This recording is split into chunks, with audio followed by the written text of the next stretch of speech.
So as with group research design, as with many things, there are different designs, different ways to go about gathering this data, getting those baselines, looking at change over time.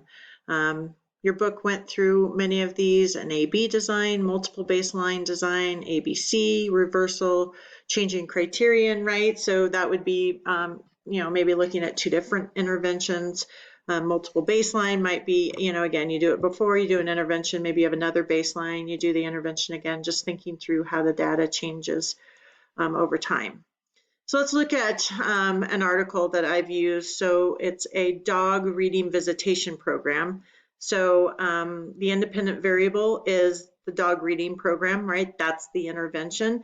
And we want to look at academic engagement behavior. So we've got elementary kiddos with an emotional behavioral disability. They've been diagnosed with that. So thinking through, so the change we want to see is this academic engagement, and we're using the intervention of a dog to do that. So the study overview is you've got children with emotional and behavioral disabilities. They struggle with behavioral problems, especially during reading activities.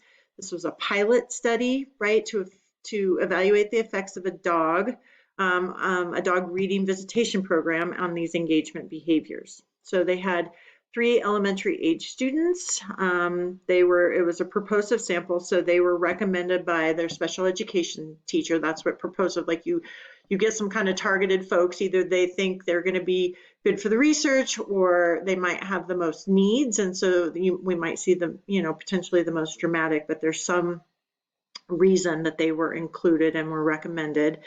So this operationalization of engaged is on-task reading aloud behaviors. And so thinking through, that's how it's being observed. So when the student is on task, so they're reading aloud, they're doing what they need to, that would be considered, again, evidence of that behavior change. Baseline and maintenance conditions, students read aloud to themselves, while during the intervention, students read aloud to a therapy dog. So just think through what you think that would be. So a baseline and a maintenance condition, during those two, they just read aloud to themselves. It was only when they were in the intervention where they read aloud to a therapy dog. Would that be AB, multiple baseline, multiple component, reversal, changing criterion? You can think through that. So here is, I can get this on one screen. So here it is. So during baseline, they're reading aloud to themselves.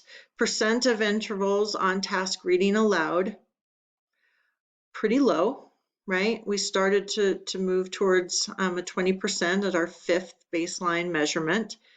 Now we're reading to a doggo, right? We've got Maggie here, and we're reading to her. Look at the change in that. And so then once the student gets into this maintenance phase, again, they're reading to themselves. They're no longer reading to the dog in this maintenance phase. You can see it's still relatively high. Let's see if I did more than one student. So here's student 2. So you can see this student started out with a little bit different baseline, still in the intervention, right? And still then in the maintenance. Let's look at student 3. Again, that first student, right, was really low, really struggled reading aloud to themselves. Got a little bit different, again, some different frequency with which they were able to collect data. Intervention of reading to the dog, and then interestingly here in the maintenance. So as we've looked at these 3 different scenarios, right, we might think that this is a really great intervention and that it works. But when we look at this, we really do start to see what? We start to see that this intervention seemed to work for these kiddos to be able to stay on task with reading. There was moderate to significant for the first student, right, with on-task behavior when participating in the dog reading program.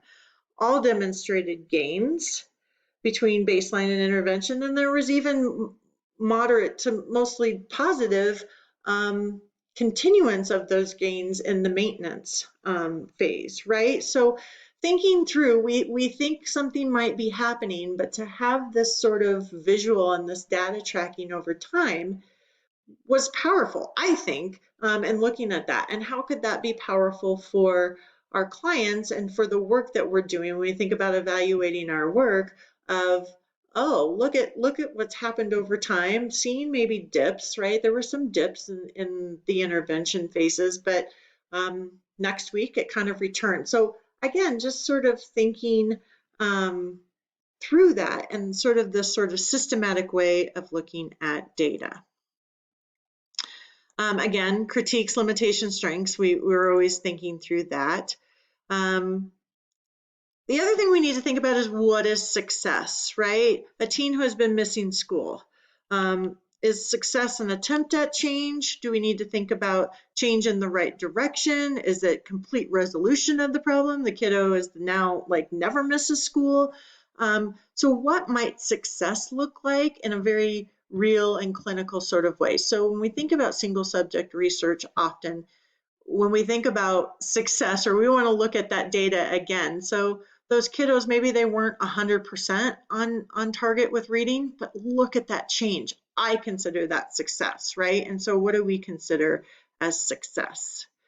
There can be therapeutic success, experimental success, right? Looking at the intervention and did it achieve goals, which might be different than that therapeutic success. And then statistical, again, is are they greater than we would have expected by chance? And so there's the statistically significant, piece to that, which may not be as important to us.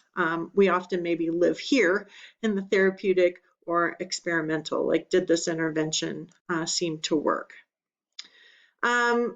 Benefits of using SSR is it can result in better services and interventions. Because if we think something's working anecdotally, but it really isn't, we're sort of missing, we're being biased and seeing the times when it does work, but overall it isn't, it can definitely result in better services and interventions. It can really promote collaboration between you and participant.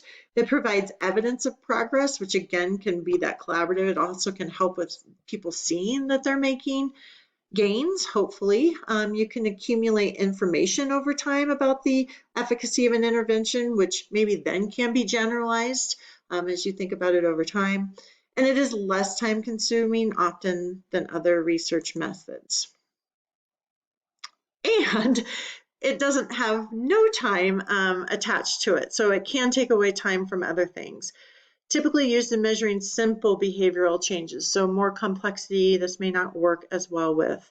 Focuses on individual change and not necessarily looking at systems, although you might be able to be creative and thinking through how you could use this for systems change. Limited externality, that's that generalizability. Some scales may not be as useful as repeat measures, so maybe some sort of self-esteem scale, you take it 2 times, maybe you start to get better at just taking, quote unquote, the instrument. And there isn't necessarily evidence that using this makes you a more effective practitioner. We could debate that, I think, but there is some reluctance sometimes to incorporate this for many reasons, but there's a lot of benefits to single subject research. So hopefully this has piqued your interest in how we can evaluate our practice.